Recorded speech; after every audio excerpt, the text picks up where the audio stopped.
यानंतरच्या आपल्या पुढच्या वक्त्यांना पुन्हा एकदा नव्या विषयासकट मी इथे निमंत्रित करते. पुस्तक मंजिरी धामणकर यांना मी इथे निमंत्रित करते. त्यांच्या माध्यमातून अनुवाद या विषयावरती त्या त्यांची मतं मांडणार आहेत आणि त्यांनी स्वतः अनेक इंग्रजी, हिंदी, संस्कृत अशी अनेक पुस्तकं मराठीमध्ये आणलेली आहेत आणि अनुवादामध्ये त्यांचं उत्तम काम आहे.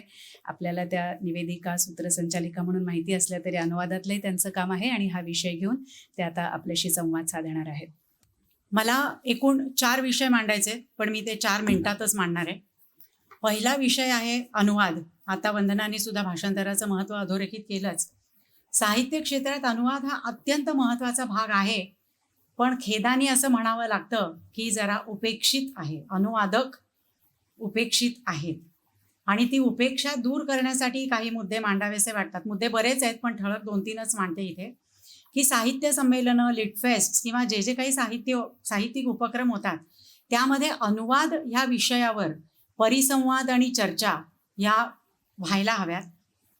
मूळ लेखनासाठी कादंबरी, कथा, चरित्र, कविता, नाटक अशा विविध साहित्य प्रकारांसाठी विविध प्रकारचे राज्य पुरस्कार असतात, पण अनुवादित पुस्तकाला मात्र सर्व विभागात मिळून एकच पुरस्कार असतो. वास्तविक ह्या प्रत्येक साहित्य प्रकाराचा अनुवाद करण्यासाठी वेगवेगळं कौशल्य लागतं. त्यामुळे ही पुरस्कारांची संख्या वाढायला हवी.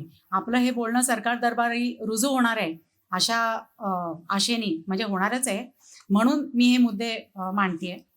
आणि सरकारी जाहिराती, खरं सगळ्याच जाहिराती चांगल्या अनुवादकांकडून अनुवादित करून घ्यायला हव्यात, पण विशेषतः सरकारी जाहिरातींमधलं भव्य गुडघ्यांची मोफत शस्त्रक्रिया वगैरे आपण असं खूपच ऐकतो, किंवा भव्य महिलांचे कबड्डी सामने, तर ते चांगल्या अनुवादकांच्याकडून करून घ्यायला हवं. इतर बऱ्याच बाबी आहेत, आर्थिक बाबी आहेत, किंवा अनुवादकाचं नाव अनेक वेळेला पुस्तकाच्या मुखपृष्ठावर छापण्याची लेखकाची परवानगी नसते वगैरे, तर तेही खरं म्हणजे छापलं जायलाच हवं. दुसरा माझा जो विषय आहे तो म्हणजे अचूक मराठी. अत्यंत चुकीची मराठी सध्या कानावर आदळतीये. उदाहरणच द्यायचं झालं तर तिने त्याच्यासोबत घटस्फोट घेतला. आता सोबत घटस्फोट कसा घेतात मला माहीत नाही. तू माझी मदत कर, त्याचं कर्तृत्व फार मोठं आहे. असे अनेक कर्तृत्ववान वक्ते आणि निवेदकांच्याकडून सुद्धा मी कर्तृत्व शब्दाचा हा उच्चार ऐकलेला आहे अनेक वेळेला. बस भेटली नाही म्हणून उशीर झाला. परस्परात सौदार्य पाहिजे. ओळखा बरं हा मूळ शब्द काय असेल. सौहार्द असा शब्द होता. टीव्हीवर बातम्या बघत होते, शेजारी टेक्स्ट होतं म्हणून मला कळलं की तो शब्द सौहार्द आहे. 4 वेळा ती बाई पण सौदार्यच म्हणाली ती. अशी शेकडो उदाहरणं देता येतील. मंगलाताईंनी एक फार छान मुद्दा मांडला की वृत्तपत्र ही वाचली जायला हवीत, पण वृत्तपत्रातली भाषा आज काय आहे.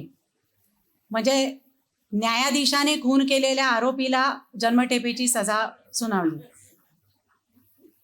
किंवा मध्यंतरी तर एक इतके वारीच्या दरम्यान हेडलाईन होती, मथळा होता की पांडुरंगाचं दर्शन आता सुसह्य. म्हटलं म्हणजे काय की अशा वाईट दर्शनासाठी, म्हणजे दुस्सह दर्शनासाठी जात होते की काय वारकरी. तर बातमी वाचल्यानंतर ती अशी होती की आता व्यवस्थित ती रांग वगैरे व्यवस्थित केली आहे. सुलभ असं म्हणायचं होतं की दर्शन आता सुलभ, तर ते त्यांनी सुसह्य असं म्हटलं. तर म्हणून त्यांना प्रशिक्षण देण्याची फार गरज आहे. फक्त पत्रकारच नाही, ते टी व्हीवर बातम्या देणारे मराठीचे शिक्षक, म्हणजे जे इन्फ्लुएन्सर्स आपण म्हणतो, त्यांना निदान 80-90% तरी प्रमाण भाषा अचूक यायला हवी याचं प्रशिक्षण द्यायला पाहिजे. त्याचा पूर्ण अभ्यासक्रम माझ्याकडे तयार आहे. दुसरा कोणी काय करावं हे मी सांगू शकत नाही, पण मी काय ऑफर करू शकते ते सांगते. अशा अनेक कार्यशाळा मी पत्रकारांसाठी सुद्धा घेतलेल्या आहेत. त्यांच्या पावत्या माझ्याकडे, पावत्या म्हणजे मानधनाच्या पावत्या नाहीत, पण उपयोग झाला त्यांना अशी पावती माझ्याकडे आहे. किंवा ठीक आहे, जास्त उदाहरण खूप देता येतील पण नको. ऑनलाईन ऑफलाईन या दोन्ही कार्यशाळा घेतल्या, त्याला उत्तम प्रतिसाद लाभलाय. तर त्यामुळे साहित्य परिषद किंवा इतर कुठल्याही संस्था, राज्य सरकार, मराठी भाषा विभाग यांच्यातर्फे अशा कार्यशाळा घ्यायला हव्यात. तिथे मी माझा सर्व्हिसेस म्हणूया किंवा मी नक्की ऑफर करू शकते, मी त्या घेऊ शकते. तिसरा विषय असा आहे की उत्तम कलाकारांप्रमाणे उत्तम रसिक तयार होणं हे गरजेचं आहे. त्यांची अभिरुची उंचावणं महत्वाचं आहे, जेणेकरून पब्लिकला पाहिजे म्हणून आम्ही असं करतो अशा पळवाटा कंटेंट क्रिएटर्सना काढता येणार नाही. ती वाटच बंद केली पाहिजे. फिल्म अप्रिसिएशनचा कोर्स असतो फिल्म इन्स्टिट्यूटतर्फे, तसा कविता रसास्वाद, अभिजात संगीत, नृत्य, चित्रकला यांचा आस्वाद घेण्याच्या कार्यशाळा त्यातील तज्ज्ञांनी घ्याव्यात. आता 19 ते 22 मे विश्व मराठी परिषदेतर्फे मी कविता रसास्वाद ऑनलाईन कार्यशाळा घेते. मला स्वतःला नृत्याचे अनेक कार्यक्रम कम्पेअर करून सुद्धा नृत्यातलं फारसं मला कळत नाही. क्षमाताई, तुम्ही अशी नृत्य आस्वाद कार्यशाळा घेतली तर पहिलं रजिस्ट्रेशन माझं असेल. चित्रकलेतलं मला कळत नाही, अशी कोणी कार्यशाळा घेतली तर मी नक्की त्याला रजिस्टर करेन. आणि चौथा मुद्दा असा आहे की माझ्या माहितीप्रमाणे तरी अत्यंत समृद्ध ऐतिहासिक आणि संतांच्या मांदियाळीचा वारसा लाभलेल्या महाराष्ट्रात एकही साऊंड अँड लाईट शो होत नाही. ज्ञानेश्वर माऊलींचा जन्म झालेल्या सिद्धबेटाची दुरवस्था बघितली तेव्हा अतिशय क्लेश झाले. वास्तविक नदीकाठचा तो परिसर फार रम्य आहे, तिथून सुरुवात करायला काय हरकत आहे. माझ्याकडे ते सगळं स्क्रिप्ट सुद्धा तयार आहे बरं का. राज्य सरकारने, पर्यटन विभागाने हे नक्की मनावर घेतलं पाहिजे. पुण्यात किमान 250 वारसास्थळं आहेत, त्यातल्या एका तरी वारसास्थळावर साऊंड अँड लाईट शो करायला काय हरकत आहे.